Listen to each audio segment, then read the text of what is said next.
Blink ಹೊಸ ಬರವಣಿಗೆ ಆದರೂ ಅನುಭವ ದೊಡ್ಡದು.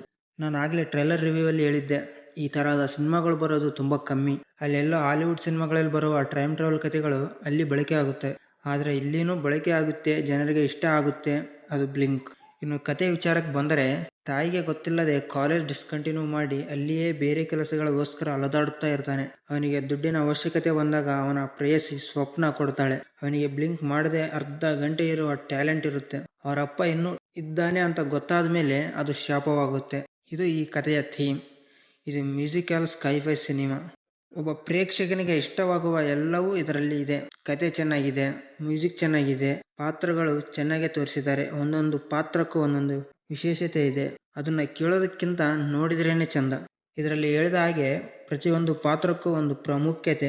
ಇದರಲ್ಲಿ ಇರುವ ಒಂದೊಂದು ಸೀನ್ ಸೀಕ್ವೆನ್ಸ್ಗಳು ಕತೆಗೆ ಲಿಂಕ್ ಆಗೇ ಇರುತ್ತವೆ. ಎಲ್ಲಿಯೂ ಅವಶ್ಯಕತೆ ಇಲ್ಲದ ಸೀನ್ ಸೀಕ್ವೆನ್ಸ್ಗಳು ಇಲ್ಲ. ಆ್ಯಕ್ಟಿಂಗ್ ವೈಸ್ ಇದರಲ್ಲಿರುವ ಅಪೂರ್ವ, ದೇವಕಿ, ಅರಿವು ಇನ್ನು ತುಂಬ ಪಾತ್ರಗಳಿಗೆ ಜೀವ ತುಂಬಿದ್ದಾರೆ. ತೆರೆ ಮೇಲೆ ಕಂಡ ಪ್ರತಿ ಒಬ್ಬರು. ಇದರಲ್ಲಿ ಬರುವ ಕ್ಯಾರೆಕ್ಟರ್ಗಳ ಹೆಸರು ತುಂಬ ಯುನಿಕ್ಕಾಗೇ ಇದ್ದಾವೆ. ಈ ಕಥೆಯಲ್ಲಿ ಶ್ರೀನಿಧಿ ಅವರ ಆಲೋಚನೆ, ಕತೆ ತೋರಿಸುವ ವಿಧಾನ ಎಲ್ಲವೂ ಹೊಸದಾಗಿದೆ. ಇನ್ನು ಎಡಿಟಿಂಗ್ 90s ಮತ್ತು ಪ್ರೆಸೆಂಟ್ ಸೇಮ್ ವೇಯಲ್ಲಿ ಕಟ್ ಮಾಡಿ ಇಲ್ಲಿ ಕಾರು ಹೋದರೆ ಅಲ್ಲಿ ಕಾರು ಹೋದಂತೆ ಡಿಫ್ರೆಂಟ್ ವೇ, ಆದರೆ ಘಟನೆ ಒಂದೇ. ಎಡಿಟಿಂಗ್ ಮಾತ್ರ ಸೈಕ್ ಆಗಿದೆ. ಇದರಲ್ಲಿ ಪ್ರಶ್ನೆ ಎಂಬ ದಾರದ ಗಂಟುಗಳನ್ನು ಹಾಕಿ ಎಷ್ಟಂದರೆ ಆ ದಾರದ ಗಂಟುಗಳನ್ನು ಬಿಚ್ಚುವುದಕ್ಕೆ ಆಗುವುದಿಲ್ಲ. ಆದರೆ ಕ್ಲೈಮ್ಯಾಕ್ಸ್ ಅಲ್ಲಿ ಎಳೆಬಿದ್ದ ಒಂದು ದಾರ ಎಳೆದರೆ ಎಲ್ಲಾ ಗಂಟುಗಳು ಬಿಚ್ಚಿ ಉತ್ತರ ಸಿಗುತ್ತವೆ.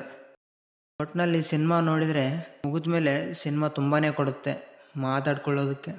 ಸಬ್ಸ್ಕ್ರೈಬ್ ಮಾಡ್ಕೊಳ್ಳಿ, ಮತ್ತೆ ಹೊಸ ವಿಡಿಯೋದಲ್ಲಿ ಸಿಗೋಣ.